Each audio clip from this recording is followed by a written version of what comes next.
On Friday, for the second time in 48 hours, Mariano Rajoy failed to form a government in the Spanish Parliament. The acting Prime Minister of 8 months needed 11 abstentions. But the same 180 deputies who voted against Rajoy on Wednesday, including the Socialists and Podemos, did so again. The 170 votes that Rajoy obtained from his own party, the PP, and centrists from Ciudadanos were not enough for him to take up office. The stalemate looks set to continue despite Spain already holding 2 elections within 7 months of each other this year. We spoke to political analyst Fernando Vallespin.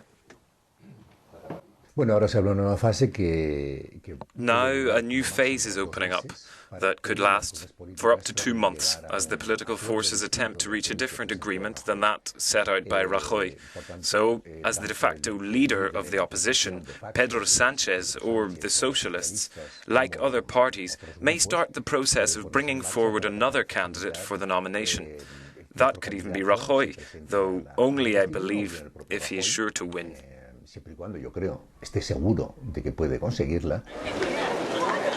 Movement looks unlikely before September 25th, when the regional elections in Galicia and the Basque Country take place, the results of which could strengthen or weaken the Conservatives' position. The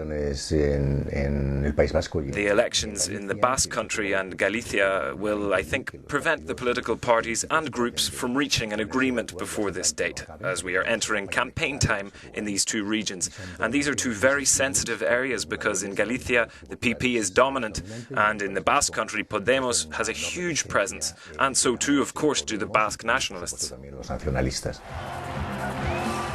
Mariano Rajoy has been in power since 2011. He won the elections in December and June. He insists that he has the right to govern, and the PP say they are united behind their candidate. Yet he fails to find enough support among other parties. Why? The PP is the only party in the Spanish political system that has not had renewed leadership since the political crisis in Spain, a political crisis which I insist is the product of the economic crisis. In this sense, Rajoy is singled out as ultimately responsible for a party that is currently embroiled in many judicial investigations looking into corruption networks. This obviously makes forging pacts particularly difficult. No facilita precisamente, digamos, la generación de pactos con ellos, ¿no? The emergence of 2 new parties, the left-wing Podemos and centrist Ciudadanos, ended absolute majorities in the Spanish parliament. Although weakened, the 2 major parties, the PP and the PSOE, still hold the lead. How can this deadlock be broken? The only thing blocking the support of the PP is Rajoy himself. The PP will not renounce Rajoy as a candidate for president, of that I have no doubt. So on this side there is no possibility of reaching a nomination.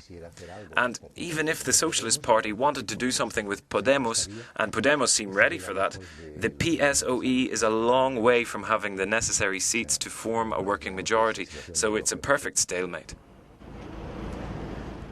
To avoid this kind of deadlock, countries like France have a 2-round voting system. Others like Greece and Italy offer bonus seats to the outright winner. Is this plausible for Spain? Electoral system reform in Spain is taking on a different shape. The majority of political forces are in favour of reform that would encourage more proportionality. So I think we have to enter into a culture of pacts. It seems clear to me. In Spain, it's something we don't have on a national scale, even though it exists at regional and local level.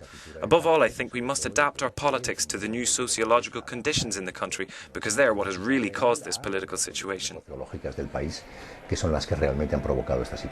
So the impasse could lead to a new era, hopefully sooner rather than later.